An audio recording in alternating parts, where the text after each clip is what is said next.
आपने, विकासशील समाज के अंदर लोक प्रशासन केवल नीति क्रियान्वयन का साधन नहीं है, जबकि सामाजिक परिवर्तन और राष्ट्र निर्माण का प्रमुख अभिकर्ता है। हाँ, मतलब आपको यही बतानी थी, जैसे विकासशील समाज कोई भी उठा लो आप, जैसे इंडिया एक एग्जाम्पल के तौर पे हम ले सकते हैं। पहली चीज इन्होंने बोला कि नीति क्रियान्वयन का साधन नहीं है, तो आप इंट्रो में लिख सकते हो कि इस तरीके से जो ट्रेडिशनल लोक प्रशासन है पारंपरिक, वो नीति क्रियान्वयन के बारे में बात करता है। बाद में इसको दो पार्ट में आप बांट लो कि कैसे समाज में ये चेंज लेके आएगा और राष्ट्र निर्माण का काम कैसे करता है। उसके कुछ ये मेन हेडिंग हो गई, उसकी सब हेडिंग लगा के पॉइंट फॉर्म में आपको आंसर लिखना था। जैसे अभी मैं आपसे अभी वैसे डिस्कस करेंगे, पर आप बताओ जैसे सामाजिक परिवर्तन कैसे लेके आता है लोक प्रशासन। बिल्कुल, जैसे सामाजिक कुरीतियों को हटाकर फिर हम बोल सकते हैं सकारात्मक कुछ कार्यवाही करके, सकारात्मक कार्यवाही जैसे वंचित लोग हैं तो उनका उत्थान करके समाज में परिवर्तन लाया जा सकता है, इनोवेशन के माध्यम से लाया जा सकता है, कुछ-कुछ इस तरीके से। और राष्ट्र निर्माण की भूमिका जैसे हम देखते हैं, भारत जैसा देश है, हम भारत को एग्ज़ाम्पल के तौर पे लेंगे क्योंकि अपना ही एग्ज़ाम है। तो इसके अंदर हम बात कर सकते हैं कि डिफरेंट डिफरेंट यहाँ पे कास्ट है, रिलीजन है, मतलब विभिन्न प्रकार के हमारे यहाँ पे धर्म, संप्रदाय है। तो इस विविधता में भी एकता बनाने का काम करता है, सांप्रदायिक सौहार्द बना रहे, मॉन्यूमेंट्स जो है, हमारे जो स्मारक है उनकी रक्षा करना, जो भी कार्य है एक तरीके से लोक प्रशासन का, वो लिखना था। प्लस इसमें हमें एग्जाम्पल भी देने हैं, जिससे हमारा answer perfect tense to perfect हो जाएगा। एग्जाम्पल कैसे, जैसे कोई अधिनियम का नाम लिख दो, आप कोई योजना का नाम लिख दो, इस तरीके से। तो ये आपको करना था, तो ये आता था आपको, बट आप वो मतलब लिख नहीं पाए। दूसरा क्वेश्चन है, इसको तो आपने सही तरीके से वही 3 भाग में आपने डिवाइड कर दिया कि भारत, इसमें एग्जांपल खुद ही नहीं बोला है क्वेश्चन में कि भारत जैसे विकासशील समाज में सामाजिक और आर्थिक रूपांतरण में लोक प्रशासन की जो बदलती हुई भूमिका है, उसका मूल्यांकन करना है। स्टार्टिंग जब भारत देश आज़ाद हुआ था, तब यहाँ की सामाजिक और आर्थिक यानी सोशल और इकोनॉमिक कंडीशन अलग थी। हम उस टाइम पे मोनोपोली जो थी गवर्नमेंट की, वो थी, संसाधन जो अधिकतर थे सरकार के हाथ में थे, लाइसेंस राज ज़्यादा था, एक तरीके से पॉलिश स्टेट थे हम। उसके अलावा हमने देखा था कि योजनाएं यानी प्लानिंग्स के थ्रू जो है हम आर्थिक डेवलपमेंट वगैरह किया करते थे। आपने ये चीज़ लिखी है, इसमें आप एक चीज़ आप देखो कि इसमें देखते ही आपको क्या दूर से कुछ हाईलाइट नजर आ रहा है। अगर जैसे मैं योजना ढूंढना चाहूँ तो मुझे पूरा रीड करना पड़ेगा, ठीक है। इसके अलावा जैसे आपने भिलाई और दुर्गापुर जैसे इस्पात संयंत्र लिखे हैं, लेकिन ये भी मुझे ढूंढने पड़ेंगे और मैंने फटाफट देखा। हाँ, तो अंडरलाइन करो आप इसको, या इन्वर्टेड कॉमा के अंदर डालो, तो इससे आपको फायदा मिलेगा। बाकी आपने उदाहरण भी सही दिए है, जैसे आपने एलपीजी रिफॉर्म्स के बारे में बताया, तो इनको आप हाईलाइट करो। उसके बाद आपने सेबी की स्थापना लिखी, तो ये अच्छे पॉइंट्स है, परफेक्ट आंसर है ये काइंड ऑफ। फिर आप निष्कर्ष इसमें लिख सकते हो।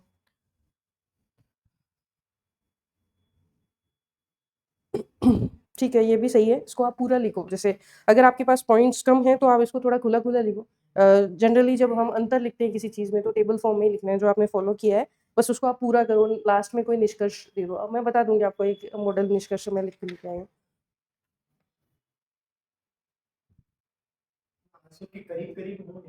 बहुत करीब हो आप, बहुत ज़्यादा हो, मतलब ऐसा है कि आप 70% आपने पकड़ रखा है आंसर को, ठीक है? और बाकी 30% ही आपको थोड़ी-थोड़ी समझ।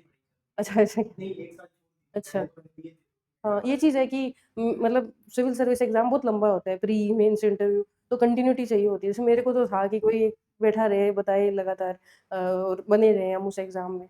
तो आप उस हिसाब से कि भई ऑफ़लाइन आते हैं, हम लिखते हैं, मैं आ रही हूँ, आप अपन सब डिस्कस कर रहे हैं, तो उससे बनेगी कंटिन्यूटी।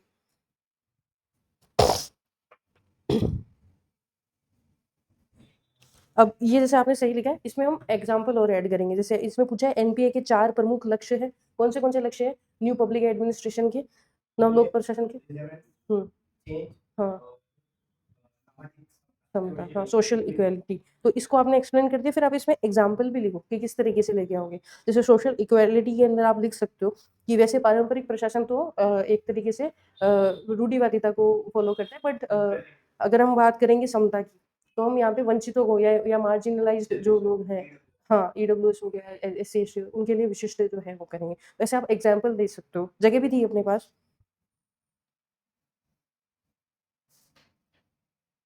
सेम चीज़ इसमें है कि आपने ये चीज़ ठीक लिखा है, लेकिन हमें इसमें एग्जाम्पल लिखना है कि कैसे एनपीएम नागरिक को ग्राहक मानने की अवधारणा को बताओ, क्या-क्या चीज़ वो फॉलो करता है और हमने क्या-क्या किया है, यानी भारत जैसे देश ने क्या-क्या चीज़ें एक्सेप्ट की है, अडॉप्ट की है।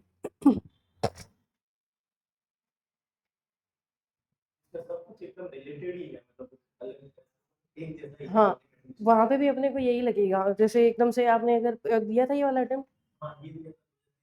अच्छा, उसमें आपको क्या मतलब यही लगा होगा कि सेम सेम सही क्वेश्चन है, तो वहाँ पे अपने को यही है कि यहीं से प्रिपेयर करके जानी है एक टेम्पलेट।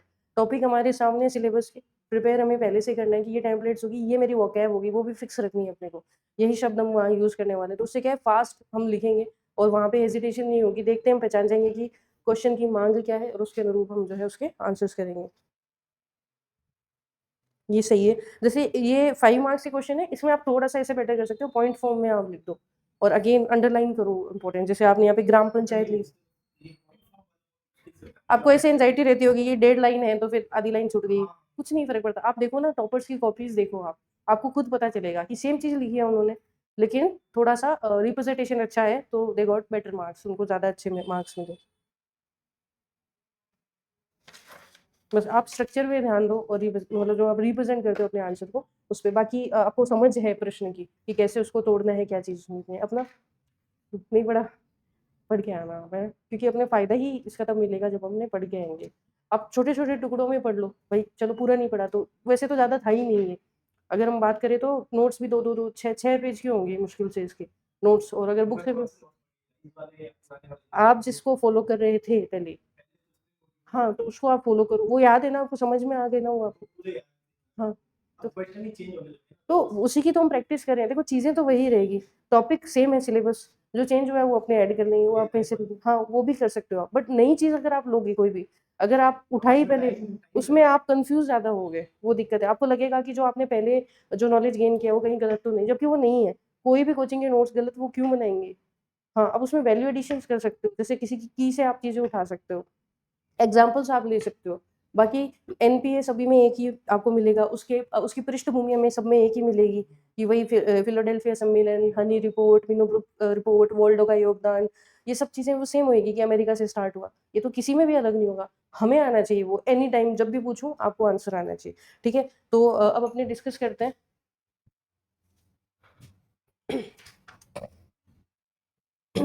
आधुनिक लोक प्रशासन, ये तो अपना टॉपिक है, इसके अंदर सब टॉपिक है कि जो डेवलप्ड और डेवलपिंग नेशन है, यानी विकसित और विकासशील देश है, उसमें लोक प्रशासन की भूमिका यानी पब्लिक एडमिनिस्ट्रेशन का क्या रोल है। उसके अलावा एनपीए यानी नव लोक प्रशासन, और एनपीएम जिसको हम बोलते हैं न्यू पब्लिक मैनेजमेंट या नव लोक प्रबंधन, उसके बारे में हम बात करने वाले हैं। टुकड़ों में पढ़ने का यही फायदा है कि आप मिक्स नहीं करोगे, एनपीए एनपीएम डेवलपमेंट एडमिनिस्ट्रेशन या फिर चेंज एडमिनिस्ट्रेशन। तो अपने पहले बात करते हैं कि जो आधुनिक लोक प्रशासन है, चलो इसी पे 2-3 लाइन बताओ क्या होता है आधुनिक लोक प्रशासन। हम्म, हम्म, हम्म, ठीक है, और कुछ कीवर्ड्स बताओ जो आधुनिक लोक प्रशासन के फीचर या विशेषताएं बताएं आपको। वेरी गुड, बिल्कुल। नियामकीय होता था, जो पारंपरिक होता था, यानी रेगुलेटरी होता था वो,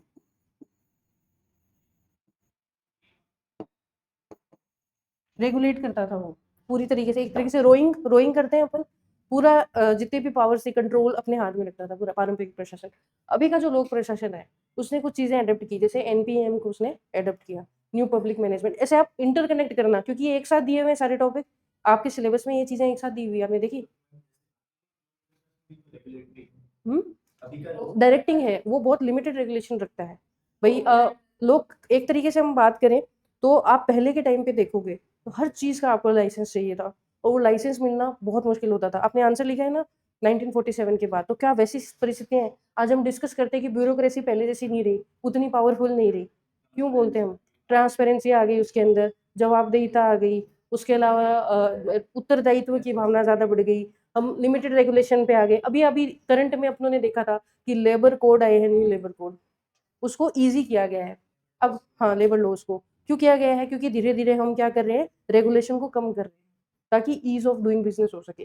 ठीक है, तो जो आधुनिक लोक प्रशासन है उसमें सब अच्छी अच्छी चीजें अपने को लिखनी है। जैसे हम बात करेंगे ट्रांसपेरेंसी की, पारदर्शिता, लेकिन पहले क्या होती थी, गोपनीयता ज्यादा हुआ करती थी। पहले बहुत रिजिड होता था हमारा जो लोक प्रशासन है, उसमें लचीलापन नहीं था। अब जो हम देखते हैं इसमें फ्लेक्सिबिलिटी है, लचीलापन हमें देखने को मिलेगा।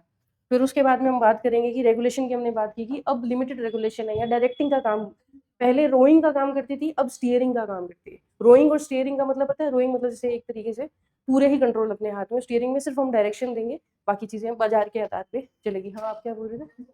हाँ जन सहभागिता,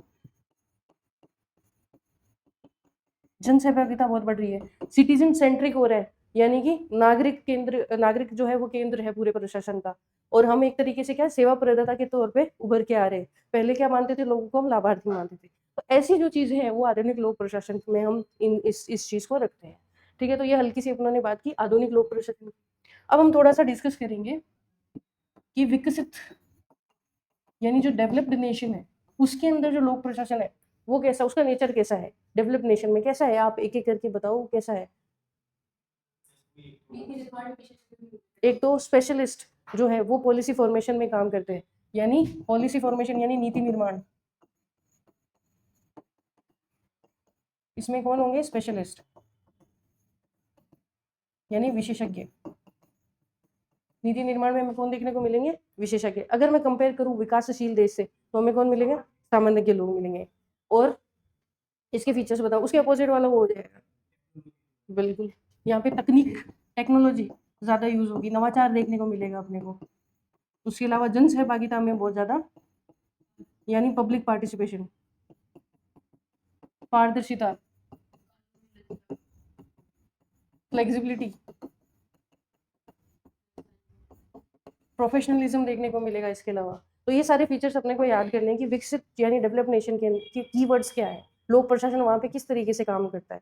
वहाँ पे जन सहभागिता ज़्यादा होगी, प्रोफेशनलिज्म ज़्यादा होगा, उसके अलावा टेक्नोलॉजी का यूज़ ज़्यादा होगा, स्पेशलिस्ट लोग पॉलिसी फॉर्म करते हैं, वहाँ पे हमें भ्रष्टाचार नहीं देखने को मिलता है, वहाँ पे जो पावर है वो लिमिटेड होती है। ठीक है, तो ये हाँ एक तरीके से हम डिसेंट्रलाइज करेंगे पावर को, यहाँ पे हमें देखने को मिलता है। इसके अपोजिट जो है केंद्रीकृत हमें मिलेगा जो है विकासशील देशों के अंदर।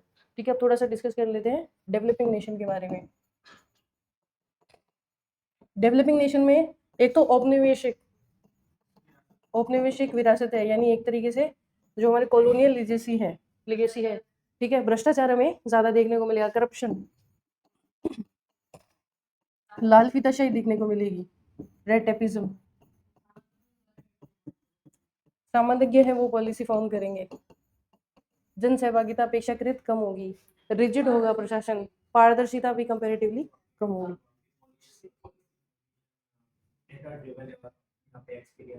हाँ एक और चीज की, वहाँ पे हमें पॉलिटिकल और एडमिनिस्ट्रेशन का कोऑर्डिनेशन देखने को मिलेगा, हमारे यहाँ पे कॉन्फ्लिक्ट देखने को मिलेंगे, यानी यहाँ पे जो राजनीतिज्ञ हैं और हमारा जो प्रशासन है उनके बीच में हमें कॉन्फ्लिक्ट यानी कि मुद्दे या विवाद देखने को मिलेंगे, वहाँ पे समन्वय हमें देखने को मिलता है। तो ये सारे कुछ कीवर्ड्स है जो आपको पता होने चाहिए, तो आपने पढ़े होंगे, इसके शॉर्ट नोट आप अपने प्रिपेयर कर लेना। फिर हम बात करते हैं एनपीए की। तो एनपीए के अंदर क्या क्या चीजें हैं भाई, एक तो आप पृष्ठभूमि याद रखो इसकी, यानी बैकग्राउंड आपको याद करना था इसका, क्या क्या बैकग्राउंड था, हनी रिपोर्ट, फिलाडेल्फिया जो कॉन्फ्रेंस है, मीनोब्रुक सम्मेलन है, वॉल्डो की जो भूमिका है, अमेरिका के अंदर जो अनरेस्ट फैला हुआ था, वो सब चीजें अपने को लिखनी थी इसके अंदर कि ये इसका बैकग्राउंड है। तो बैकग्राउंड अपने को पता होनी चाहिए। डेफिनेशन क्या है एक बात बताओ मेरे को, कि न्यू पब्लिक एडमिनिस्ट्रेशन के बारे में आपसे कोई पूछे तो आप क्या जवाब दोगे उसका। हम्म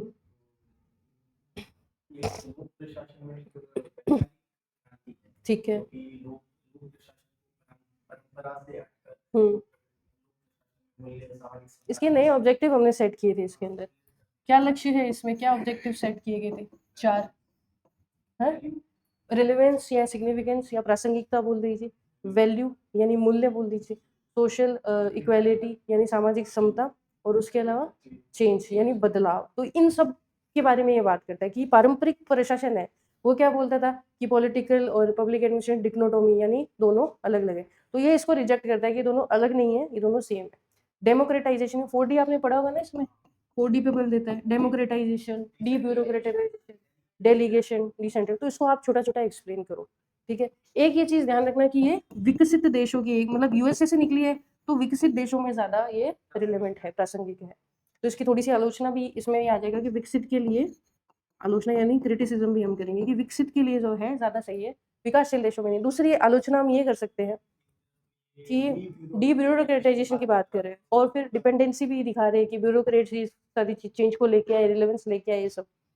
तीसरी चीज ये है कि एक तरीके से ये आदर्शवादी बातें हैं, जितनी भी बात की गई है मूल्य होना चाहिए, जो व्यवहारिक उतनी ज्यादा नहीं। तो ऐसे 2-3 चीजें में आलोचना करनी, लेकिन इसको हम बोल सकते हैं कि एनपीए है वो सोल है, यानी आत्मा है किसकी, आधुनिक लोक प्रशासन की, कि भाई फर्स्ट स्टेप हमने लिया एक इन अराउंड 1968 के लगभग, यानी 1968 के आसपास आया था।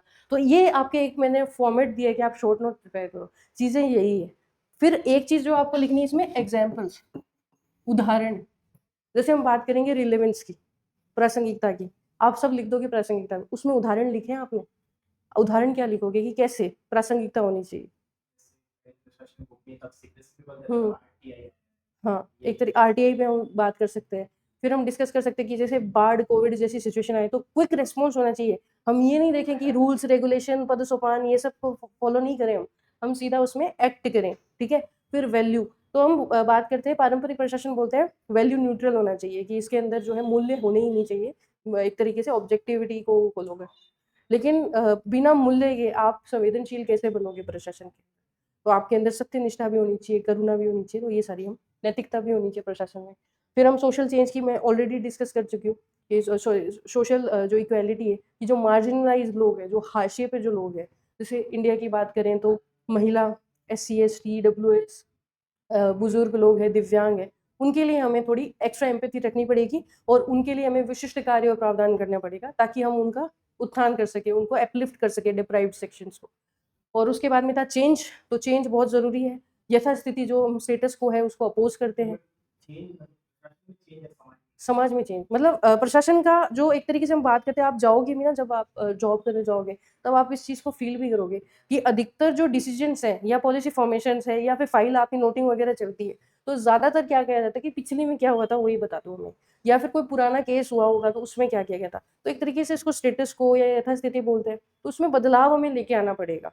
मतलब ऐसे नहीं बोले कि सडन बदलाव आ जाए एक दिन में, लेकिन चेंज लाना ये बहुत इंपॉर्टेंट कार्य है किसका, लोक प्रशासन का। जैसे हम बात करते हैं कि पहले हम जेंडर इक्वालिटी की बात करते थे, तो हम एक तरीके से बात करते हैं कि महिलाओं को हमें आगे, अब क्या चेंज आया है कि हम थर्ड जेंडर की भी बात करने लगे। इस तरीके से बदलाव जो धीरे धीरे आएगा, लेकिन आएगा।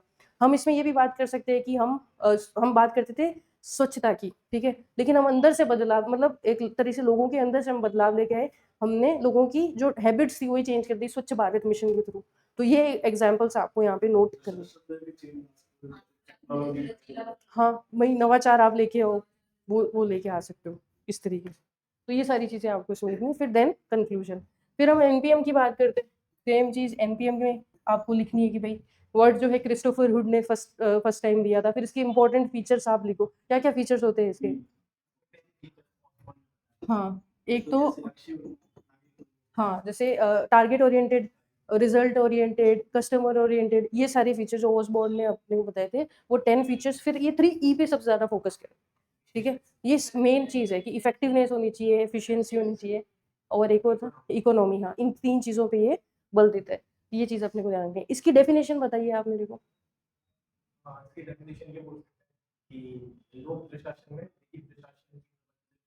हाँ, जो अच्छी अच्छी चीजें हमें दिखी प्राइवेट एडमिनिस्ट्रेशन में या मैनेजमेंट के अंदर, उन टेक्नोलॉजी को हमने अडेप्ट किया, ताकि इसकी गुणवत्ता को, एफिशिएंसी को हम बढ़ा सके लो प्रशासन की, ठीक है। तो ये आप क्रिस्टोफर वुड को हम कोट कर सकते हैं, ओसबर्न को कर सकते हैं। फिर उसके बाद में हम एनपीएम के बारे में बात करेंगे कि कैसे एग्जाम्पल्स एनपीएम को हम लेके आए, क्या क्या चीजें इसके अंदर होती है, क्या क्या चीजें होंगी इसके अंदर, क्या चीजें पे बल देता है। जैसे जो हितधारक है, पारंपरिक लाभार्थी है, यानी हम जिससे पहले बेनिफिशियरी बोलते थे, उनको हमें अब कंज्यूमर समझना है, एक तरीके से ग्राहक समझना है। उनकी सेटिस्फेक्शन जो है हमें टॉप प्रायोरिटी पे रखनी है। फिर ये मितव्ययता की बात करता है, यानी कि हमें क्या करना है। जैसे फॉर एग्जाम्पल, जैसे ये संविदा कर्मी जो है उनको एक्सेप्ट करने के लिए ज्यादा बात करता है कि जो परमानेंट जो हमारे पास मशीनरी है उसको कम किया जाना चाहिए। जैसे आप लेटरल एंट्री आपने सुना होगा, ये हम इसमें लिख सकते हैं। पारदर्शी, हाँ क्या हुआ जी, हाँ, और वीआरएस जो दिलवाते हैं हमें एक तरीके से। आप कुछ कंफ्यूज है इसमें ऐड किया जा सकता, मतलब एक तरीके से हम डिमोटिवेट कर रहे हैं, तो कम है, मतलब कम कर रहे हैं। हाँ, वो है, लेकिन वो भी हम इसमें लिख सकते हैं। फिर पारदर्शिता बड़ी क्योंकि हम देखते हैं प्राइवेट कोऑपरेट के अंदर पारदर्शिता अधिक होती है, पारदर्शिता हम लिख सकते हैं। पद सोपान यानी हायरार्की का लचीलापन यहाँ पे लेके आना चाहिए। इससे हम वेरी गुड ई गवर्नेंस से हम क्या फाइल बहुत फास्ट मूव कर सकते हैं। तो ये सारी चीजें। फिर सिटीजन चार्टर बहुत इंपॉर्टेंट है इसके अंदर, कि जो हम बात कर रहे हैं कि हम एक तरीके से सर्विस को डिलीवर कर रहे हैं, तो वो सर्विस डिलीवरी हम पूरे सिटीजन चार्टर में लिख के दे देंगे, हर एक इन्फॉर्मेशन हम खुद से दे देंगे। तो ये बहुत अच्छी चीज़ है। उसके अलावा एक पृथक शिकायत निवारण तंत्र प्रणाली, हमने डिफरेंट एक तरीके से ग्रीवेंस रिड्रेसल मैकेनिज्म बना दिया। तो हमारे पास कोई हो तो सही जिसको हम जाके शिकायत कर सके। इन जनरल पहले देखा जाता था कि कोई होता ही नहीं था गवर्नमेंट के अंदर, बस वो एक पेटी लगा देते थे जिसको शायद कोई खोलता भी नहीं होगा। तो इन सब चीज़ों को एडप्ट किया है, जो प्राइवेट की अच्छी चीज़ें थी उसको, और उसको भी आप विद एग्जाम्पल लिखो। सोशल ऑडिट का जो कल्चर आया है वो भी हम इसके अंदर लिख सकते हैं। क्या होता है सोशल ऑडिट? हाँ, जैसे हम फाइनेंशियल ऑडिट में तो ये चीज़ देखते हैं कि किस मतलब कितना पैसा खर्चा गया, किस मद पर कितनी एफिशिएंसी थी। हाँ, प्रभाव देखते हैं। इसमें तो बेनिफिशियरी से जाकर हम एक तरीके से पूछते हैं कि आपको कितना फ़ायदा मिला, समाज में एक्चुअल में कितना परिवर्तन आया ग्राउंड लेवल पे, क्या घोस्ट बेनिफिशियरीज़ तो नहीं है यहाँ पे, कोई करप्शन तो नहीं हो रहा है, ये सारी चीज़ें यहाँ पे हमें देखने को मिलती है। तो इस तरीके से आपको प्रिपेयर करना था। अब हम मेन क्वेश्चंस पे आते हैं। फर्स्ट क्वेश्चन है कि विकासशील जो समाज है, यानी कि जो डेवलपिंग सोसाइटीज हमें देखने को मिलती है, जैसे भारत का एग्जांपल ले सकते हो, अफ्रीका के कुछ नेशन ले सकते हैं, साउथ अमेरिका के हम नेशंस ले सकते हैं। वहाँ पे लोक प्रशासन केवल नीति क्रियान्वयन का साधन नहीं है, यानी सिर्फ पॉलिसी इंप्लीमेंटेशन वहाँ उसका कार्य नहीं है, उसके अलावा सामाजिक परिवर्तन और राष्ट्र निर्माण का प्रमुख अभिकर्ता है। ठीक है, आप जब भी ये बात करेंगे हम विकासशील देश की, आप भारत को दिमाग में ले लेना, और यहाँ पे जो यहाँ के प्रशासन का मेन काम है, ऑब्जेक्टिव है, फीचर है, उसको ध्यान में रखना। जैसे सबसे पहले हम बात कर सकते हैं जन कल्याण की, यानी पब्लिक वेलफेयर की। फिर हम बात कर सकते हैं वंचितों का उत्थान, यानी अपलिफ्टमेंट ऑफ डिप्राइव्ड सेक्शंस। अब आप यहाँ पे एग्जाम्पल भी लिख सकते हो, जैसे पुअर हो गए या बेरोजगार हो गए या फिर दिव्यांग हो गए, उन सब का उत्थान करना, जो मार्जिनलाइज्ड हो गए।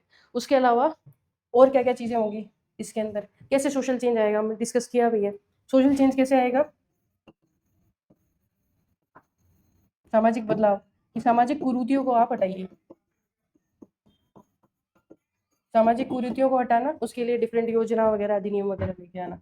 फिर सकारात्मक कार्यवाही, पॉजिटिव अप्रोच कुछ भी हम यूज कर सकते हैं। सकारात्मक कार्यवाही, व्यवहार में परिवर्तन लाना। ठीक है, और जैसे स्वच्छ भारत मिशन, यहाँ पे भी हम कोट कर सकते हैं। तो विद एग्जाम्पल हमें इसको एक्सप्लेन करना है।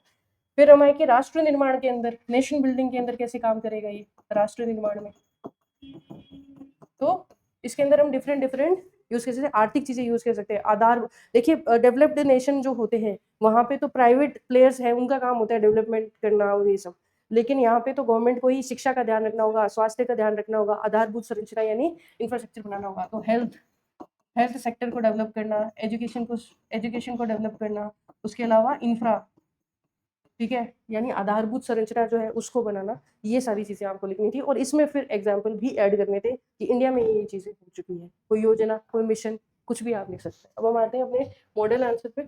तो विकासशील समाज के अंदर हम लोक प्रशासन की बात करते हैं कि समाज में लोक प्रशासन सिर्फ नीति क्रियान्वयन का काम नहीं करता, बल्कि एक तरीके से सोशल चेंज भी लेके आएगा और राष्ट्र निर्माण भी करेगा। तो ये केवल संसद, विधायिका, कार्यपालिका तक सीमित नहीं है। हम यहाँ पे डेवलपमेंट एडमिनिस्ट्रेशन को कोट करेंगे, आगे हम पढ़ेंगे, हमारे सिलेबस में भी है डेवलपमेंट एडमिनिस्ट्रेशन।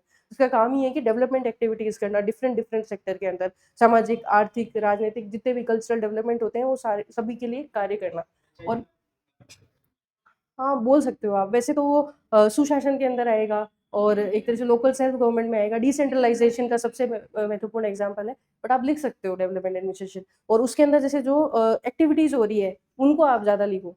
ठीक है, फिर एडवर्ड विडनर और रिक्स, जैसे जो पर मैंने आपको बताया था कि आप फिलोसोफर्स को जरूर कोट करना। तो एडवर्ड विडनर और रिक्स जैसे प्रमुख विचारक होते हैं, उन्होंने बोला कि जो विकासशील देश है, ठीक है, उसके अंदर जो लोक प्रशासन परिवर्तन का सबसे महत्वपूर्ण माध्यम है। यानी विडनर और रिक्स ने बोला था कि जो चेंजेस आएंगे, जो हम बदलाव की बात करते हैं, क्यों हम इंडिया के अंदर ब्यूरोक्रेसी की इतनी ज्यादा इज्जत करते हैं, क्यों हम सब लोग तैयारी कर रहे हैं इतने बड़े मास लेवल पे, क्यों इसको one of the noble profession मानते हैं, क्योंकि जो चेंज हम ला सकते हैं, सामाजिक बदलाव ला सकते हैं, देश में बदलाव ला सकते हैं, उसका माध्यम है लोक प्रशासन। क्योंकि हमारे पास इतनी रिस्पॉन्सिबिलिटीज, पावर्स दी गई है कि हम उसको यूज करके एक्चुअल में चेंज ला सकते हैं। विकसित और विकासशील समाज के अंदर अगर हम तुलना करें, तो दोनों ही प्रकार के समाज के अंदर जो है अलग अलग प्रायोरिटीज है, अलग अलग इश्यूज है। अच्छा, हमारे यहाँ पे हमने ये बात तो करी थी कि यहाँ पे लाल फीता चाहिए नहीं, रेड टेपिज्म है और ये सब है। यहाँ की प्रमुख इश्यूज क्या है हमारे सामने, सबसे बड़ा क्राइसिस क्या है विकासशील देशों के अंदर, सबसे बड़ी समस्या क्या है पब्लिक एडमिशन? ठीक है, टाइम मैनेजमेंट का ही। सबसे मेन प्रॉब्लम, जब आप सर्विस, आप कोई हो सर्विस में पहले से, आप नहीं सर्विस में जाओगे आपको पता चलेगा संसाधन ही नहीं है अपने पास। हमारे पास रिसोर्सेज ही नहीं है, ना तो ह्यूमन रिसोर्सेज है, और जो भी है भौतिक संसाधन भी बहुत लिमिटेड है। और आपकी आर्ट ही यही होगी, आप जब प्रशासन में जाओगे, कि आपके पास कुछ नहीं है फिर भी आपको सब कुछ करना है। मैं अगेन रिपीट करती हूँ, आपके पास कुछ नहीं है फिर भी आपको सब कुछ करना है। ठीक है, तो आपके ये सबसे बड़ी अगर आपसे कोई पूछ भी सकता है कि जो आज के टाइम पे विकासशील देश या भारत के लोक प्रशासन की प्रमुख समस्या क्या है, तो सबसे पहले यही लिखना कि जो संसाधन है उनकी सीमितता है या कमी है। ठीक है, अब हम बात करते हैं कि हम डिस्कस करते हैं, इन दोनों को कंपेयर करते हैं कि विकसित और विकासशील जो देश हैं उनको हम डिस्कस करते हैं कि इसके अंदर क्या क्या डिफरेंसेस हैं। ठीक है, तो पहले प्रशासन का जो मेन वर्क है उसके अंदर ही डिफरेंस है। जैसे अब जब भी आप विकसित देश के बारे में कोई इमेजिन कर लेना, जैसे यूएसए को, तो वहाँ पे क्या प्रशासन क्या ये थोड़ी करता होगा कि अन्नपूर्णा के फूड पैकेट्स बांटता होगा। क्यों? क्योंकि वहाँ आवश्यकता ही नहीं है, वहाँ पे रेगुलेशन की आवश्यकता है। ठीक है, हाँ, एफबीआई वगैरह ये सारी जो है संस्थाएं हैं वो वहाँ पे अपना कार्य करती है। तो व्यवस्था बनाए रखना, नियम लागू करना और सर्विस की डिलीवरी करना, ये प्रमुख कार्य है विकसित देश के अंदर। ठीक है, विकासशील देश की बात करें तो वहाँ पे सामाजिक आर्थिक परिवर्तन लाना, गरीबी जो इंडिया में अपन करते हैं, बेरोजगारी को हटाना, राष्ट्र निर्माण करना, पर्यावरण का संरक्षण करना, इंटरनल और एक्सटर्नल सिक्योरिटी को देखना, जो भी आपके दिमाग में है वो प्रमुख कार्य इसमें होंगे।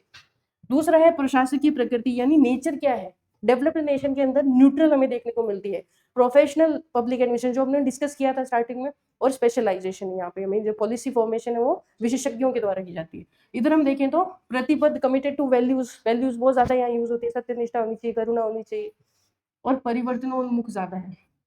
उसके अलावा हम इनोवेशन की बात करते हैं। फिर आप अगर नेगेटिव लिखना चाहो तो एक दो चीजें नेगेटिव लिख सकते हो, बाकी लिखनी जरूरी नहीं है यहाँ पे हम लिखें। फिर हम बात करते हैं कि अगर स्ट्रक्चरल, अगर बात करें कि इसका स्ट्रक्चर कैसे, ऑर्गेनाइजेशनल स्ट्रक्चर यानी संस्थागत संरचना क्या है, तो ये प्लूरलिस्टिक है, बहुलवादी व्यवस्था है। लेकिन यहाँ पे हम देखते हैं कि प्रशासन ही प्रमुख शक्ति है। यहाँ पे प्रशासन उतना ज्यादा शक्तिशाली नहीं है डेवलप्ड नेशन में, लेकिन इंडिया, जी हाँ, लोक प्रशासन की बात करें, लेकिन यहाँ पे जो है प्रशासन के पास बहुत ज्यादा पावर है। यहाँ पे निजी क्षेत्र और एनजीओ जो है वो ज्यादा मजबूत होते हैं डेवलप्ड नेशन में, लेकिन अपने यहाँ पे जो है जो सामाजिक और आर्थिक संस्थाएं हैं वो बहुत इनिशियल फेज में है। मतलब वो सिर्फ आप खुद भी जाओगे तो आप एनजीओ वगैरह की थोड़ी बहुत हेल्प लोगे, लेकिन वो बहुत ज्यादा पावरफुल नहीं है। ये डेवलपिंग नेशन की बात करें। अब हम बात करते हैं सोशल संदर्भ के अंदर, वहाँ हम देखेंगे कि सजातीय और स्थिर सामाजिक आर्थिक आधार है, यानी सिमिलर लोग हैं एक तरीके से, बहुत ज्यादा डाइवर्सिटी हमें वहाँ देखने को नहीं मिलेगी। लेकिन विकासशील जो देश है वहाँ पे विश्वांग यानी डिफरेंट डिफरेंट परंपराएं, समाज, संप्रदाय वगैरह है, और बहुत तेजी से जो है एक तरीके से संक्रमण की अवस्था में है। हम हैं तो बहुत ज्यादा डिफरेंट, लेकिन अब एकता कोई और बढ़ रहे हैं, बहुत जल्दी यहाँ पे ट्रांजिशन देखने को मिल रहे हैं। तो ये दोनों के अंदर डिफरेंस है। इसके अलावा भी आप बहुत सारी चीजें जो अपने स्टार्टिंग में डिस्कस की थी वो आप लिख सकते हो। तो ये सेकंड पार्ट हो गया अपने क्वेश्चन। फिर हम बात करेंगे कि विकासशील समाज में विशेषकर क्या भूमिका रहती है। तो राष्ट्र निर्माण और एकीकरण में क्या करेगी, विविधता में एकता हम लेके आएंगे। फिर हम वैधता और स्थिरता को बनाए रखते हैं। ठीक है, अगर इंडिया के अंदर लोक प्रशासन को आप रिमूव करके देखो एक बार, कितनी अराजकता या अनारकी फैलती है। तो ये बहुत ज्यादा जरूरी है वैधता और स्थिरता के लिए। लॉ एंड ऑर्डर मेंटेन करना, योजनाओं का प्रभावी क्रियान्वयन करना। फिर सामाजिक परिवर्तन, जैसे रूढ़िवादिता और कुप्रथा, जैसे सोशल एविल्स वगैरह है, उनको इरेडिकेट करना, उनको हटाना, ये कार्य है महत्वपूर्ण। अब इसमें आप एग्जाम्पल दे सकते हो, दहेज प्रथा, बाल विवाह।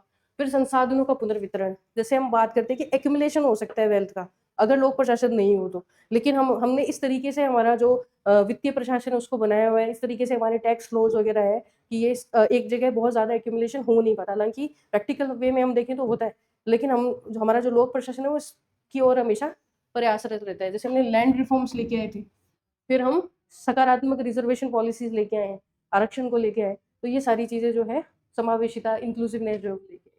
फिर हम आर्थिक विकास और बुनियादी ढांचे की बात करते हैं। अभी मैंने डिस्कस करा था आप लोगों के साथ कि जो डेवलपिंग नेशन है उसमें ये कार्य जो है लोक प्रशासन का ये कि आप विकासात्मक कार्य करें, जैसे स्वास्थ्य, शिक्षा, सिंचाई भी, सड़कों का निर्माण, इंफ्रास्ट्रक्चर डेवलप करना, ये सब काम किसका है, लोक प्रशासन का। अब हम निष्कर्ष पे आते हैं कि विकसित देशों में जहाँ पे लोक प्रशासन एक तरीके से जो ऑर्डर है, वहाँ का व्यवस्था है, उसका प्रोटेक्टर है, संरक्षक है। विकासशील देशों में ये परिवर्तन का वाहक है। नीति क्रियान्वयन तो इसकी एक क्रियात्मक प्रक्रिया, यानी एक कार्य तो है ही, एक प्रोसेस है। लेकिन असली लक्ष्य क्या होता है कि इंटीग्रेटेड यानी एकीकृत, न्यायपूर्ण यानी जस्टिसिएबल, और आत्मनिर्भर यानी सेल्फ सफिशिएंट जो है एक तरीके से राष्ट्र का निर्माण करना। ये इस तरीके से आपको इस आंसर को लिखना। आपने जैसे फर्स्ट क्वेश्चन को एकदम ब्लैंक छोड़ा था, आप खाली तो कभी आपकी आदत में लिया होगा कि खाली तो छोड़ना ही नहीं है। क्वेश्चन को छोटे छोटे पार्ट में डिवाइड करो और फिर आप उसको एक्सप्लेन करो। आप मार्क्स तो लेके जाओगे, अभी तो स्टार्टिंग फेज में मार्क्स नहीं दे रही, धीरे धीरे मैं मार्क्स भी दूंगी आपको जिस अकॉर्डिंग, जैसे एक बार कॉपीज वगैरह आ जाए 2024 की भी, क्योंकि मार्किंग बहुत टाइट हो रही है, तो ये मैक्सिमम कैपिंग कितनी रख रहे हैं उन सबको एनालाइज करके फिर अपन मार्क्स भी देना चाहते हैं। अब है सेकंड क्वेश्चन की, जो डेवलपिंग नेशंस है, डेवलपिंग सोसाइटीज है जैसे भारत, वहां पे सामाजिक आर्थिक रूपांतरण के अंदर प्रशासन की बदलती हुई भूमिका। अब ये एक चीज ये वर्ड ध्यान रखना कि कैसे चेंज हो रही है, ट्रांसफॉर्मेशन कैसे हो रहा है यहाँ पे डेवलपिंग सोसाइटी के अंदर, ठीक है। जैसे चेंज चेंज कैसे हो रहा है रोल पब्लिक एडमिनिस्ट्रेशन का, यानी 1947 में ये रोल कैसा था, फिर 1991 के बाद में ये रोल कैसा है, और आज वर्तमान में यानी प्रेजेंट में ये रोल कैसा है, उन सबको आपको फेज वाइज मैनर के अंदर कंपेयर करके लिखना था। तो जैसे विकासशील समाज है उसकी हम डिस्कस करते हैं कि औपनिवेशिक काल, एक औपनिवेशिक विरासत हमें मिली। स्टार्टिंग उपनिवेश के अंदर क्या होता था, सिर्फ और सिर्फ राजस्व इकट्ठा करना, रेवेन्यू जितना ज्यादा आप कलेक्ट कर सकते हो, ये काम था वहाँ पे एडमिनिस्ट्रेशन का। वहां से हम चेंज होकर विकास के बारे में बात करते हैं, समावेशिता यानी इंक्लूसिवनेस की बात करेंगे, डिजिटल एम्पावरमेंट की बात करेंगे। ये जरूरी नहीं आप यही वर्ड लिखो, और भी आप जो आज के टाइम पे आपको पब्लिक एडमिनिस्ट्रेशन का लगता है आप उसको भी लिख सकते थे, ये तो एक एग्जाम्पल के तौर पर मैं दिया है। स्वतंत्रता के बाद से लोक प्रशासन की बदलती हुई भूमिका को हम डिफरेंट फेजेस में बॉडी पार्ट में अब देखेंगे, जैसे 1947 से 1990 तक, 1990 तक। और ऐसा क्या चेंज हुआ था 1990 के बाद, एलपीजी रिफॉर्म्स आए थे और अपनी जो है इकोनॉमी क्या हो गई थी, ओपन हो गई थी। उससे पहले हम क्लोज इकोनॉमी देखेंगे, बहुत ज्यादा रेगुलेशन देखेंगे, कंट्रोल देखेंगे गवर्नमेंट का, नियामक से कल्याणकारी भूमिका जो है हमें देखने को मिलती है। स्वतंत्रता से पहले लोक प्रशासन का मेन काम क्या था, लॉ एंड ऑर्डर मेंटेन करना, पूरी तरीके से पॉलिस स्टेट था। जो हम बात करते हैं, जो हिस्ट्री में पढ़ते हैं कि किस तरीके से जो है ब्रिटिश गवर्नमेंट यूज करती थी नेगेटिव वे के अंदर लोक प्रशासन, वो पॉलिस स्टेट के तौर पर यूज करती थी। लेकिन जैसे ही भारत आजाद होता है इसकी पूरी भूमिका क्या हो जाती है, एक तरीके से पब्लिक वेलफेयर की, यानी जन कल्याण की, लोक कल्याण की भूमिका के अंदर ही आ जाता है, ठीक है। बाद में एक विकासशील राज्य से डेवलपमेंटल स्टेट के अंदर चेंज होता है, और धीरे धीरे हम देखते हैं गरीबी उन्मूलन, बुनियादी ढांचे का विकास, ठीक है, रोजगार बनाना और साक्षरता अभियान। जैसे आप जो भी अपनों ने प्लानिंग के अंदर पढ़ा है, जो भी योजना जो चली थी पंचवर्षीय योजनाएं, उसके अंदर जो हमारे टारगेट्स थे आप उनको मेंशन कर सकते हो। फिर हम बात करते हैं हमारी प्लान्ड इकोनॉमी थी, यानी नियोजित अर्थव्यवस्था थी, और सार्वजनिक क्षेत्र जो था वो भी बहुत स्पेसिफाई था। जैसे भारत के अंदर जो नेहरूवादी मॉडल अपनों ने यूज किया था, तो उस टाइम पे योजना आयोग बनाया गया और पंचवर्षीय योजनाओं के तहत जो है विकास अपनाया गया, और जो पीएसयूज थे उनकी स्थापना की गई। साथ में आप ये ले सकते हो हमारी इकोनॉमी क्लोज थी, ठीक है, जो लाइसेंस जो था लाइसेंस वो बहुत ज्यादा था, ईज ऑफ डूइंग बिजनेस कम था, रेगुलेशन ज्यादा था, स्टेट की मोनोपोली थी अधिकतर क्षेत्र के अंदर। फिर एलपीजी सुधार पे जब हम आएंगे तो अब हम यहाँ पे ऐड करेंगे कि न्यू पब्लिक मैनेजमेंट की चीजें अब हमने एडेप्ट की, ठीक है। 1991 के बाद में हम देखते हैं एलपीजी यानी लिबरलाइजेशन, प्राइवेटाइजेशन और ग्लोबलाइजेशन, इसको एक्सेप्ट किया। उसके बाद में हम देखते हैं कि प्रशासक से, एक तो पहले तो ये क्या थे, कंट्रोलर थे, एडमिनिस्ट्रेटर थे, अब ये फैसिलिटेटर बन गए, फैसिलिटी प्रोवाइड करने लगे, यानी सुविधा प्रदाता बन गए। कौन, लोक प्रशासन इन इंडिया, उसकी बात चल रही। सरकार की भूमिका मैंने आपको बताया था रोइंग से बदलकर स्टीयरिंग पे आ गई। निजी क्षेत्र और बाजार के को अवसर देने के लिए नौकरशाही की नियामक जो शक्तियां थी, लाइसेंस राज वगैरह, उसको कम किया गया, चेंज किया गया, इजी किया गया। फिर हम बात करते हैं कि नवीन लोक प्रबंधन कैसे इसमें आया, तो इसमें प्रशासन में हम दक्षता को देखते हैं, एफिशिएंसी आती है, परिणाम उन्मुखता यानी कंज्यूमर ओरिएंटेड या रिजल्ट ओरिएंटेड जो है हम देखते हैं, पारदर्शिता बढ़ती है, लागत प्रभावशीलता जो है, वो सब चीजें हमें यहाँ पे देखने को मिलती है इस चरण में। फिर हम बात करते हैं कि विकेंद्रीकरण का एक काल आता है, 73वां और 74वां संविधान संशोधन आता है। इसके अंदर हम पंचायती राज इंस्टीट्यूशन और म्युनिसिपालिटीज यानी नगरीय निकाय और पंचायती राज व्यवस्था को देखते हैं। तो नागरिक केंद्रित प्रशासन हमें देखने को मिलता है, यानी सिटीजन सेंट्रिक एडमिनिस्ट्रेशन हमें यहाँ देखने को मिलेगा, ठीक है। तो त्रिस्तरीय पंचायती राज व्यवस्था आती है जिसमें सेल्फ गवर्नमेंट आती है, यानी स्वशासन हमें देखने को मिलेगा। नीचे से ऊपर की ओर का यानी बॉटम टू टॉप अप्रोच हमें देखने को मिलेगी। फिर हम देखते हैं कि स्थानीय समुदाय, स्वयं सहायता समूह यानी एसएचजी और नागरिक समाज यानी सिविल सोसाइटीज, वो बहुत ज्यादा डेवलप होना शुरू हो सकती है। हमने स्टार्टिंग में बात करी थी कि जो डेवलपिंग नेशन है और डेवलप नेशन है उसमें एनजीओ की रोल जो है वो डेवलपिंग में कम होती है और डेवलपमेंट में बहुत ज्यादा है, बहुत पावरफुल होता है। जो भारत में बनने ही शुरू हुए थे वो लगभग इस टाइम में शुरू हुए थे, तो ये भी ट्रांजिशन फेज में धीरे धीरे और स्ट्रॉन्ग हो गया आगे। अभी हम बात करते हैं तो हम देखते हैं एआई का टाइम है, डिजिटल क्रांति है, ई गवर्नेंस का टाइम है। इसके अंदर प्रशासन कैसे बदला है, तो लोक प्रशासन अब डिजिटल और परिणाम आधारित हो गया है। हमें फास्ट सर्विस चाहिए, हमें फेयर सर्विस चाहिए, और जो हायरार्की जो है वो ज्यादा रिजिड थी, उसको हम रिप्लेस करना चाहते हैं ई गवर्नेंस से, उसमें पारदर्शिता होनी चाहिए, करप्शन कम होगा। तो हम क्या लेके आए, डीबीटी लेके आए, जैम ट्रिनिटी, जैम ट्रीगुड कहते हैं, यानी जनधन, आधार और मोबाइल। इन सब से क्या होगा कि जो मिडिल मैन थे वो सब खत्म हो गए, और करप्शन जो है एक तरीके से खत्म हो गया डीबीटी की वजह से, और लाभार्थी जो थे उन पे सीधा हमें लाभ देखने को मिला। फिर हम बात करते हैं पब्लिक सर्विस डिलीवरी, इसको हमने बढ़ाया, जन आधार, आधार, जैम पोर्टल, यूपीआई, ये सब हम लेके आए, जिससे हम एक तरीके से नागरिक प्रशासन संपर्क को सुगम और पारदर्शी बना सके। हम लोगों से कितना जुड़े, आधार से पहले लोगों से कैसे जुड़ती थी गवर्नमेंट, आधार से पहले का सिनेरियो पता है आपको, डिफरेंट होता, वोटिंग कार्ड वगैरह था, बट आधार एक बहुत यूनिफाइड हो गया, सबके पास है।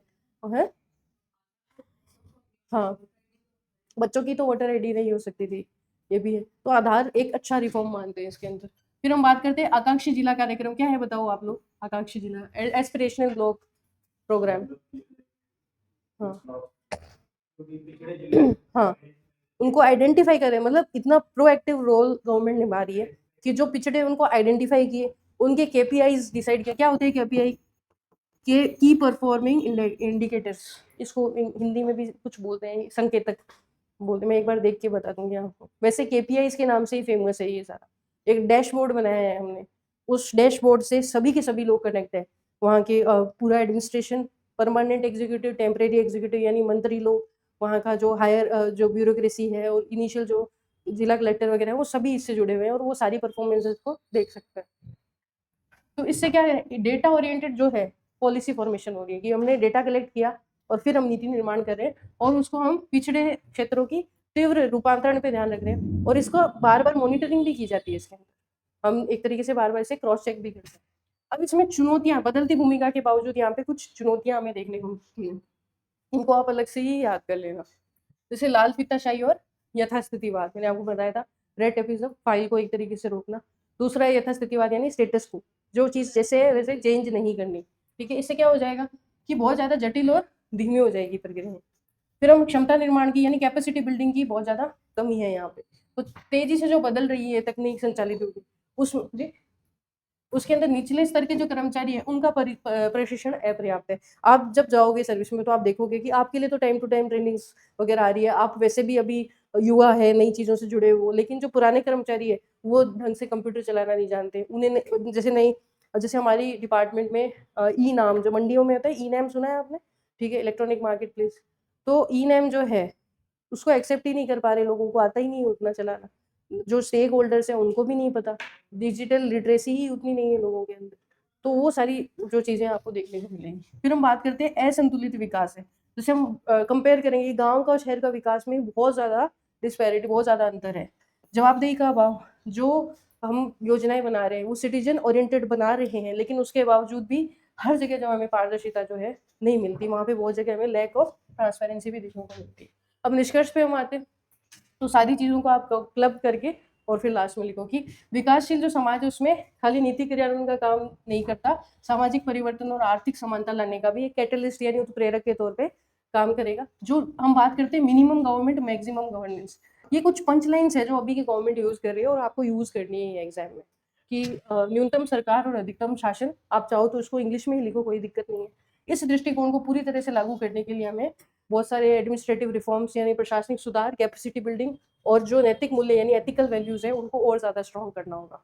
आपको जो निष्कर्ष है यानी कंक्लूजन है वो पॉजिटिव वे में लाके ही एंड करना है, और थोड़ा सुझाव देते हुए, जैसे अपनों ने सुझाव दिए कि नैतिक मूल्य बढ़ा दो, कैपेसिटी बिल्डिंग करो, और प्रशासनिक रिफॉर्म आप ला सकते हो, इस तरीके से आप एंड करना है। थर्ड क्वेश्चन पे आते हैं कि जहां नव लोक प्रशासन यानी एनपीए सामाजिक समता और मूल्यों पर बल देता है, वहीं नव लोक प्रबंधन जो है यानी एनपीएम बाजार दक्षता और व्यावसायिकता पर बल देता है। यानी कि न्यू पब्लिक एडमिनिस्ट्रेशन एम्फोसाइज करता है सोशल इक्वलिटी और वैल्यूज पे, और एनपीएम जो है फोकस करता है मार्केट की एफिशिएंसी और प्रोफेशनलिज्म पे। हमें इन दोनों को कंपेयर करना है, एक टेबल बनानी थी, और जो जो चीजें अपने डिस्कस करी थी वो सेम आपको लिखनी थी, कि कैसे इसका उदय हुआ यानी एस्टेब्लिश कैसे हुई, क्या इसकी डेफिनेशन है, कौन से थिंकर इसके बारे में क्या कहते हैं, फिर वो जो की वर्ड्स दिए हैं इसके अंदर जैसे वैल्यूज और सोशल इक्विटी, उसको एक्सप्लेन करना था। देन इसमें मार्केट एफिशिएंसी और प्रोफेशनलिज्म कैसे है उसे हमें एक्सप्लेन करना था। जैसे प्रोफेशनलिज्म में हम लिख सकते हैं आरटीआई, सिटीजन चार्टर एग्जाम्पल के तौर पे। इन सब चीज़ों को हम लेके आए। पब्लिक सर्विस डिलीवरी एक्ट जो है वो लेके आए ताकि प्रोफेशनलिज्म बने उसके। मार्केट एफिशिएंसी के लिए हम क्या क्या लेके आए, जैसे पीपीपी मॉडल लेके आए हम, ठीक है, कॉन्ट्रैक्ट बेस्ड एम्प्लॉय। जी हाँ, हाँ, लिख सकते हैं अपन। जो भी आप न्यूज़पेपर में पढ़ रहे हो, जो रिफॉर्म्स अभी लेटेस्ट आए हैं, वो आप मेंशन कर सकते हो उसके। अब मैं आपको मॉडल आंसर दिखा देती हूँ, जैसे कि हमने तुलना का आधार लिखा, यानी कंपैरिजन का जो बेस है। फिर एनपीए और एनपीएम हमें बताने की कैसे इसका ओरिजिन हुआ 1968 में मीनो ब्रुक, वियतनाम जो युद्ध चल रहा था अमेरिका के अंदर। अच्छा आपने तो पढ़ा हुआ है, जिसको याद नहीं रहता है, कंफ्यूजन रहता है, ऑनलाइन भी बहुत लोग देख रहे हैं, तो आप ध्यान रखना से एनपीए है, न्यू पब्लिक एडमिनिस्ट्रेशन। तो ए माने अमेरिका से, याद रख लेना कि इसकी शुरुआत अमेरिका से हुई थी। और इसके अंदर जो है डिफरेंट चार जो है इसके अंदर हमारे जो लक्ष्य थे, गोल्स थे पब्लिक एडमिनिस्ट्रेशन के। और एनपीएम या मैनेजमेंट पे ही ध्यान रखना, प्रबंधन पे। और यहीं से इसकी डेफिनेशन बनेगी कि जो मैनेजमेंट है उसकी अच्छी टेक्निक्स है, जो प्राइवेट मैनेजमेंट है उसको अडेप्ट करना हमें लोग प्रशासन। तो अगर शुरुआत में हम कंफ्यूज नहीं होंगे तो फिर आगे लिख लेंगे, क्योंकि बहुत सारे फर्स्ट अटेम्प्ट देते तो उनको कंफ्यूजन रहता है इसमें। सिमिलरली अगर हम बात करें एनपीएम की, तो इसमें एलपीजी रिफॉर्म्स के बाद में इसको अडेप्ट किया गया था। फिर हम मूल दर्शन यानी मेन फिलोसॉफी की बात करें, तो इसके अंदर इसके 4 ऑब्जेक्टिव्स, और यहाँ पे हमें 3E लिखना है, और मार्केट एफिशिएंसी पे ज़्यादा ध्यान रखना है, यानी इफेक्टिवनेस, एफिशिएंसी और इकोनॉमी। प्रमुख स्तंभ की यानी पिलर की बात करें तो इसके अगेन चार जो है ऑब्जेक्टिव्स, और यहाँ पे 3E। केंद्र बिंदु की बात करें कि क्या सेंटर में रहता है एनपीए के, तो यहाँ पे नागरिक और सामाजिक न्याय, ठीक है, जो आदर्श मूलक बातें थी, जो आइडियल बातें थी। और यहाँ पे जो कंज्यूमर या कस्टमर और जो हमारी सर्विस है उसकी क्वालिटी, क्योंकि हम एज ए कंपनी जैसे सोचती है अपने कंज्यूमर के बारे में और उसके लिए बहुत ज़्यादा एफर्ट लगाती है, वैसे ही पब्लिक एडमिनिस्ट्रेशन के अंदर जितने लोग हैं उन्हें सोचना है, जो भी उसके लाभार्थी हैं उनके बारे में। राज्य की बात करें, भूमिका तो ऑलरेडी हम डिस्कस कर चुके हैं, यहाँ रोइंग की रहेगी और इधर स्टीयरिंग की रहेगी। फिर प्रशासकीय जो एटीट्यूड है या दृष्टिकोण है वो कैसा रहेगा, तो यहाँ हम देखेंगे एनपीएम में संवेदनशील यानी बहुत ज़्यादा सेंसिटिव होगा प्रशासन, विकेंद्रीकरण हमें देखने को मिलेगा, डिसेंट्रलाइज, और दूसरी जन भागीदारी यानी पब्लिक पार्टिसिपेशन बहुत ज्यादा होगा। इधर हम देखेंगे कि रिजल्ट ओरिएंटेड यानी परिणाम उन्मुख प्रशासन हमें देखने को मिलेगा, प्रतिस्पर्धा होगी ये हमें देखने को मिलेगी, और संविदात्मकता यानी कॉन्ट्रैक्ट बेस्ड चीजें हमें टेंडर्स वगैरह बहुत सारी चीजें देखने को मिलेगी। फॉर एग्जाम्पल जैसे कि आपको अपनी कोई एरिया है, कोई आपके अंदर आता है, उसकी सिक्योरिटी के लिए बहुत ज़्यादा सिक्योरिटी गार्ड चाहिए। जब भी कोई एक स्पेसिफिक सीजन आता है तब, जैसे बारिश के मौसम में, तो आप उनको हायर करो, एक पूरी भर्ती प्रक्रिया चलाओ, उससे अच्छा आप उनको संविदा पे ले लो। तो वो एक तरीके से एफिशिएंसी दिखाएगा, आप एक इकोनॉमिकल चीज़ें, आपको मितव्ययता जो है वो देखने को मिलेगी कॉन्ट्रैक्ट बेस पे। फिर आपको जब नहीं चाहिए तो आप उनको रिलीज कर सकते हो। व्यवहारिक अगर उदाहरण बात करें उसके अकॉर्डिंग कैसे समझाएंगे, जैसे एनपीए है उसके अंदर हम मानते हैं कि जैसे प्रशासन है उसको केवल तटस्थ नहीं रहना यानी न्यूट्रल नहीं रहना, बल्कि वंचित वर्ग है प्रो पुअर रहना है, यानी उनके प्रति संवेदनशील रहना है। फिर हम बात करते हैं कि जो सोशल सिक्योरिटी है और वेलफेयर है उस पर फोकस करना है, जैसे एमजी नरेगा हो गया, फूड सिक्योरिटी एक्ट हो गया। प्राथमिकता मुनाफा या वित्तीय दक्षता नहीं होगी, यहाँ पे अंतिम व्यक्ति की आजीविका और भूख मिटाना ही हमारा ओरिएंटेशन होगा। एक तरीके से एक छोटा सा एग्जांपल देती हूँ, जैसे अपने देखते थे राजस्थान में पहले निःशुल्क दवा योजना चलती थी। उस टाइम कोई बीमा नहीं होता था, सबको फ्री दवा मिलती थी। अब हम क्या चीज़ लेके आए, एक नई चीज़ लेके आए, एक तरीके से आयुष्मान भारत का एग्जांपल देती हूँ। उसमें हम क्या करते हैं, एक कंपटीशन रखते हैं अलग अलग बीमा कंपनीज के साथ, उनमें से जो भी एक बेस्ट प्राइस देती है वो बीमा जो है उसको परचेज किया जाता है, एक हेल्थ पैकेज खरीदा जाता है और उसके थ्रू जो है सबको हेल्थ सर्विस दी जाती है। तो ये थोड़ा हमने क्या मैनेजमेंट की टेक्निक यूज करके और थोड़ा और एफिशिएंसी यहाँ पे यूज करी। यहाँ पे हम पैसे वैसे नहीं देखेंगे, यहाँ पे हम क्या देखेंगे कि सबका कल्याण होना चाहिए। जन भागीदारी और पारदर्शिता की बात करें तो जन सुनवाई और सोशल ऑडिट जैसी चीजें जो है ये अडेप्ट की गई। इससे क्या होगा कि लोग बहुत ज्यादा जुड़ेंगे। जो सोशल ऑडिट है उसके अंदर लोग जो है वो एक तरीके से प्रशासन के अंदर अपनी एक्टिव जो भूमिका है वो निभाते हैं। सकारात्मक कार्यवाही तो आरक्षण की जो पॉलिसीज होती है या विशेष छात्रवृत्ति हम देते हैं, हम यहाँ लिख सकते हो, जैसे पद्माक्षी योजना है अभी लेटेस्ट जो आई है। क्या है पद्माक्षी योजना? हाँ, उन लड़कियों को जो है हाँ डिफरेंट मॉनिटरी हेल्प जो है वो दी जाएगी। फिर हम बात करते हैं एनपीएम की, तो न्यू पब्लिक मैनेजमेंट है, उसमें बाजार की जो दक्षता है और व्यावसायिकता पे फोकस किया जाएगा। तो इसमें हम लिखेंगे कि पीपीपी मॉडल पे ज्यादा फोकस किया जाएगा, जैसे टोल वगैरह के अंदर हम लोगों ने अडानी समूह को दे दिया कि वहां पे आप टोल कलेक्ट कीजिए। सरकार केवल क्या करेगी, नियामक की भूमिका निभाएगी, स्टीयरिंग की। फिर आउटसोर्सिंग पे बल, जैसे आपने देखा है पासपोर्ट कौन बना, किसको दे रखा है, आउटसोर्स कर रखा है, टीसीएस को, ठीक है, ताकि आपको बेटर सर्विस मिले। प्राइवेट को ही वो काम दे दिया, वहां पे आपको फास्ट सर्विस मिलेगी, बेटर सर्विस मिलेगी, बट फाइनल कंट्रोल किसका है, गवर्नमेंट का है। तो इस तरीके से आउटसोर्सिंग और संविदात्मकता को हमने यूज किया। सरकारी विभाग में आईटी, सुरक्षा और सफाई सेवाओं को हम आउटसोर्स कर सकते हैं, बाकी चीजों को तो नहीं कर सकते, क्योंकि डिपार्टमेंट के अंदर बहुत ज्यादा सेंसिटिव इन्फॉर्मेशन भी होगी, वहां पे हम संविदा कर्मी नहीं लिख सकते। आप देखेंगे कि आपके वहां पे संविदा कर्मी होगे, आप उसको प्रत्यायोजन करोगे काम का, तो ऐसा काम कोई भी डेलीगेट नहीं करोगे जो बहुत ज्यादा सेंसिटिव हो। ये अपनी सर्विस रूल के अंदर भी लिखा हुआ है। फिर हम बात करते हैं ग्राहक केंद्रित ई सेवाएं। तो जो कंज्यूमर ओरिएंटेड ई सर्विसेज है, जैसे कि पासपोर्ट सेवा केंद्र है और प्रत्यक्ष जो लाभ अंतरण है, इसके अंदर हम जो है इनका यूज कर सकते हैं, कि हम ई सर्विसेज यूज करें। तो उससे क्या होगा कि ये जो रेड टेपिज्म, करप्शन, इन सब चीजों से हमें छुटकारा मिल जाएगा। जैसे आरटीओ में भी जैसे हम ड्राइविंग लाइसेंस यूज करें, उसमें भी धीरे धीरे सब कुछ डिजिटल हो रहा है। सिमिलरली जो रजिस्ट्री वगैरह होगी लैंड की, वो भी अगर धीरे धीरे पूरा डिजिटल हो जाए प्रॉपर, तो फिर हम देखेंगे करप्शन बहुत ज्यादा कम हो जाएगा उसके थ्रू। परिणाम आधारित मूल्यांकन, तो जो मैंने बताया था कि डिफरेंट अधिकारियों के लिए भी 360 डिग्री फीडबैक यूज करते हैं, एआरसी है, केपीआईज वगैरह है, तो इनको आप लिखो। ये सारे लाइव एग्जाम्पल है। विभागों में हम आउटकम बजट की बात करते हैं। अब हम बात करते हैं, ये सिर्फ मैंने आपको समझाने के लिए यूज किया, ये आपको लिखना नहीं था। ये जो क्षेत्रवार संक्षिप्त तुलना, जैसे मैंने आपको बताया ना कि स्वास्थ्य क्षेत्र में निःशुल्क दवा और जांच, तो ये एनपीए के अंदर आता था।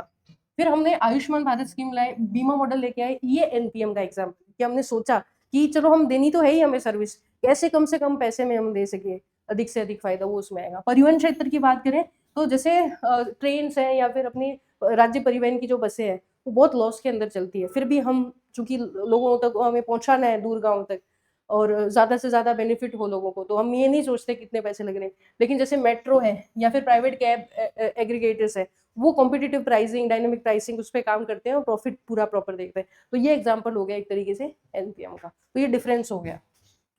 अच्छा, हम पूछे, आपसे मैं पूछती हूँ कि हमारा जो भारत का जो लोक प्रशासन है, उसको एनपीए को फॉलो करना चाहिए या एनपीएम को फॉलो करना चाहिए? दोनों, ठीक है, हाँ बिल्कुल, दोनों की जो अच्छी चीजें हैं वो हमें अडॉप्ट करना चाहिए। हम सब मतलब वैल्यू फ्री भी नहीं हो सकते, हमें सोशल इक्वालिटी भी चाहिए, लेकिन हम इतना भी फ्री बीज नहीं दे सकते कि हमारा फिजिकल डेफिसिट इतना ज्यादा हो जाए कि हमारी इकोनॉमी पूरी गिर जाए। यानी हमारा राजकोषीय घाटा भी इतना ज्यादा नहीं होना चाहिए, उसमें भी राजस्व घाटा बहुत अधिक नहीं होना चाहिए कि हमारी पूरी अर्थव्यवस्था चरमरा जाए। तो हमें दोनों को ही अडेप्ट करना है, ठीक है। तो एनपी और एनपीएम जो है दोनों भिन्न आयाम है, प्रशासन के ही दो डायमेंशन है। एनपीए का दिल जो है वो सामाजिक न्याय और मानवीय मूल्यों के अंदर है, जबकि एनपीएम का जो दिमाग है वो संसाधन प्रबंधन, तकनीक और वित्तीय दक्षता पे काम करता है। अगर हम बात करें, हमें फाइनल हमारा गोल क्या है, हमें सुशासन लेके आना है, ठीक है, हमें क्या चाहिए, गुड गवर्नेंस चाहिए। तो इसमें इन दोनों का कोऑर्डिनेशन करना पड़ेगा, समन्वय जरूरी है। एनपीए के जो सामाजिक मूल्य हैं हम उनको ले लें, और एनपीएम की जो प्रबंधकीय कार्य कुशलता है, यानी जो मैनेजमेंट की जो भी स्किल्स हैं, हम उनको ले सकते हैं। और इस तरीके से हमारे जो फाइनल हमारा क्या टारगेट है कि पब्लिक वेलफेयर होनी चाहिए, लोक कल्याण होना चाहिए, उनको उसके टारगेट को हम अचीव कर सकते हैं। तो एक बैलेंस्ड व्यू जो है, निष्कर्ष जो है हमें लिखना था, वो आपने एक भी नहीं लिखा, क्या आंसर? अच्छा लेट है, कोई बात नहीं। अब नेक्स्ट क्वेश्चन पे आते हैं, ठीक है। ये तो नव लोक प्रशासन एनपीए के जो 4 प्रमुख लक्ष्य है उनको बताना है। ये ऑलरेडी हम 2-3 बार डिस्कस कर चुके हैं। जैसे प्रासंगिकता है, तो आपको उसमें बताना है कि कैसे प्रासंगिक हो। तो भाई हम सिद्धांत और जो एक तरीके से जो प्रबंधकीय कुशलता है या पारंपरिक प्रशासन में बात हम करते हैं, उसको हम चेंज करेंगे। क्या करेंगे, राजनीतिक और सामाजिक संकट, कोई भी आपदा आती है तो उसमें हमें क्विक रिस्पॉन्स देना है। जैसे प्राकृतिक आपदाएं, महामारी के दौरान हमें बहुत जल्दी पुनर्वास करना है, ठीक है। ये चीजें हमें लिखनी थी इसके अंदर। फिर मूल्य, मूल्य में हम बात करते हैं कि भाई पारंपरिक प्रशासन तो वैल्यू न्यूट्रलिटी की बात करता है, मूल्य निरपेक्षता की, ठीक है। और अभी प्रशासन को हम एनपीए के थ्रू देखेंगे तो वो बात करेगा कि उसके अंदर मूल्य होने चाहिए, वैल्यूज होनी चाहिए। तो लोक नीतियों के निर्माण जब हम करें तो खाली हम कॉस्ट बेनिफिट ना देखें, उसके अंदर हम वंचित वर्गों के सामाजिक कल्याण की और नैतिकता के पक्ष को भी मतलब बहुत ज्यादा वैल्यू हमें देनी है। सामाजिक समता की बात करें तो ये एक तरीके से मेन पिलर है एनपीए का, ठीक है। तो इसमें हमें संसाधनों का न्यायोचित पुनर्वितरण यानी रीडिस्ट्रीब्यूशन ऑफ रिसोर्सेज करना है, ठीक है। तो जो मार्जिनलाइज्ड ग्रुप है, वंचित समूह है, उन तक भी लाभ पहुंचाना है।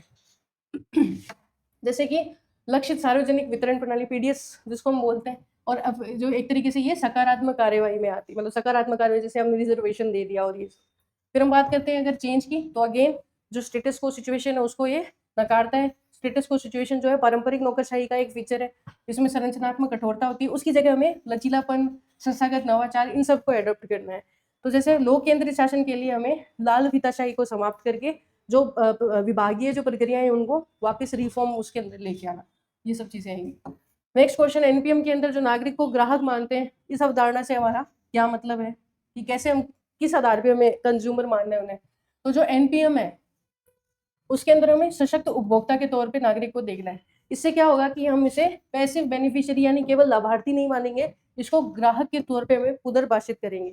उससे क्या होगा, जैसे हम उदाहरण के तौर पे लोक सेवा गारंटी अधिनियम, पहले आपको सेवा मतलब गवर्नमेंट की सर्विस मिल रही थी नहीं मिल रही थी उससे कोई फर्क नहीं पड़ता था, बट ये अधिनियम लिया है तो उससे आपको पब्लिक सर्विस की डिलीवरी मिलनी है। अगर आपको कोई नहीं दे रहा है तो उस पर फाइन हमें देखने को मिले। इसके अंतर्गत हमें टाइम बाउंड मैनर के अंदर पासपोर्ट, लाइसेंस जैसी सेवाएं प्राप्त करने का विधिक अधिकार मिल गया, लीगल राइट मिल गया अपने। फिर हम बात करते हैं सेवा वितरण में दक्षता आई है, जैसे हम ग्राहक की संतुष्टि पे कार्य कर रहे हैं, रिजल्ट ओरिएंटेड संस्कृति पे काम कर रहे हैं। जैसे सार्वजनिक परिवहन या डाक सेवाओं के निष्पादन के अंदर हम जो प्राइवेट लेवल की बेंचमार्क है वो हमने डिसाइड कर रखा है कि हम उतनी अच्छी क्वालिटी की सर्विस देंगे, और सूचना प्रौद्योगिकी तंत्र का अनुप्रयोग किया जा रहा है, आईटी सर्विस का यहाँ यूज हो रहा है। फिर बाजार तंत्र और प्रतिस्पर्धात्मक विकल्प, यानी मार्केटिंग जो मैकेनिज्म है और कॉम्पिटिटिव चॉइस है उसको हमने यहाँ पे अडेप्ट किया है। जैसे राज्य की मोनोपोली जो थी उसको हमने कम किया, और जो लोक सेवाएं थी उसके अंदर हम मार्केटाइजेशन जो है वो लेके आए, और प्राइवेटाइजेशन या पीपीपी मॉडल को हमने बढ़ावा दिया ताकि नागरिकों को एटलीस्ट चॉइस तो मिले। जैसे पहले फॉर एग्जाम्पल अभी अभी हमने कौन सा सेक्टर खोला है प्राइवेट के लिए, बहुत लेटेस्ट है, शांति बिल, न्यूक्लियर वाला। तो वैसे अभी बहुत कम चीजें हैं जो क्लोज रही है, पर स्टार्टिंग में तो सारी ही क्लोज थी, तो धीरे धीरे हमने खोला, तभी तो हमें ऑप्शन तो मिले एटलीस्ट। जैसे कोई टाइम पे सिर्फ बीएसएनएल ही था हमारे पास, पर अब देखो इसी कोई टाइम था तो हमें जियो ने खूब फ्री में नेट दिया, तो ये तभी संभव हो पाया जब हमने एनपीएम के बारे में सोचा। हाँ, स्पेस सेक्टर का भी हम कर सकते हैं, ये भी ओपन करा हुआ है। अच्छा, स्पेस सेक्टर से याद आया, अभी 3D रॉकेट इंजन कौन सा लेटेस्ट सफल परीक्षण किया है उसका, कौन सी कंपनी ने किया है? हाँ, 3D रॉकेट इंजन, इंजन की बात कर रही हूँ, 3D printed engine.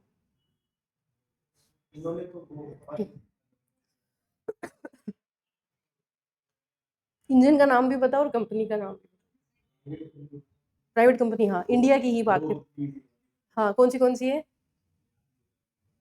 Agnikul Cosmos सुना है, उसका इंजन का नाम था इग्नाइट इंजन करके, अग्नियाइट है मतलब ऐसे इग्नाइट इंजन करके है उसका नाम। 3D प्रिंटेड इंजन, इसका सफल परीक्षण किया गया। तो ये याद रखो, ये वाली जो है वो बहुत ज्यादा इंपॉर्टेंट है। पहले तो इसरो पे फोकस था, प्राइवेट चीजें पे ये लोग पूछेंगे, ठीक है।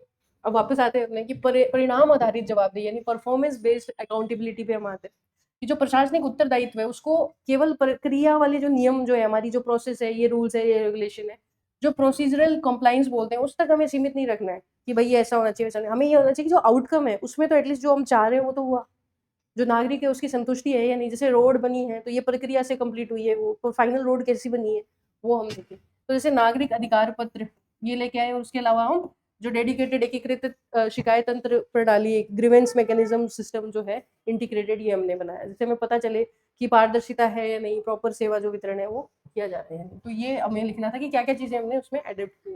नेक्स्ट क्वेश्चन है कि जो विकसित समाज है उसके अंदर लोक प्रशासन की नियामक भूमिका पे हमें टिप्पणी करनी है। तो इसमें हमें जो डेवलप्ड नेशन है उसके अंदर क्या क्या काम है लोक प्रशासन का, उसके बारे में बात करनी थी। जैसे हम पहले तो एग्जाम्पल जरूर से लिखेंगे, जापान, यूरोपियन जो देश है वो, यूएस वगैरह, उसके अंदर प्रशासन की भूमिका जो है लोक कल्याणकारी योजनाओं की नहीं होती। जैसे मैंने आपको बताया कि वहां पे इंदिरा रसोई नहीं चलेगी, वहां के पशुओं का बीमा नहीं होगा, ठीक है। वहां पे क्या होगा, वहां पे हाँ, लेकिन ये देखेंगे कि वहां का जो फूड है, जैसे अपने यहाँ पे एफएसएसआई है, वहां के फूड का बहुत ज्यादा हाई जो है, बहुत ज्यादा हाई नॉर्म्स है, वहां पे स्टैंडर्ड्स है। वहां पे इतना सा भी कोई अगर आपके फूड में कमी है, चाहे वो पैकेज्ड फूड है या रॉ फूड है, तो वो तुरंत रिजेक्ट हो जाएगा। अगर वहां पे हाँ, वहां पे आपने इनसाइडर ट्रेडिंग की तो आप बहुत, जैसे यहाँ पे अपने से भी है, वहां पे भी सस्ता है, तो वहां पर इस तरीके की भूमिका हमें ज्यादा देखने को मिलेगी। हाँ, जो फाइटोसैनिटरी नॉर्म्स वगैरह है वो बहुत ज्यादा स्ट्रिक्ट है। तो यहाँ पे नियामक की यानी रेगुलेशन की भूमिका हमें देखने को मिलेगी विकसित देशों के अंदर, जहाँ जो विकासशील समाज में तो हम सेवा प्रदाता के तौर पे देखते हैं, और निर्माता की भूमिका निभाता है, वहीं विकसित समाज के अंदर राज्य, बाजार, निजी क्षेत्र और समाज की जो गतिविधियों उनको रेगुलेट करेगा, निर्देशित करेगा, डायरेक्ट करेगा, ये सारे काम है उसके।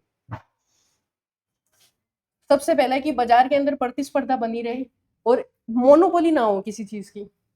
तो जैसे एंटी ट्रस्ट लॉज वगैरह बनाएंगे, वो बहुत सारी ऐसी नियामकीय संस्थाएं बनाएंगे जो मोनोपोली जो है उसको रिजेक्ट करे और प्रतिस्पर्धा यानी कॉम्पिटिटिवनेस जो है मार्केट में बनी रहे।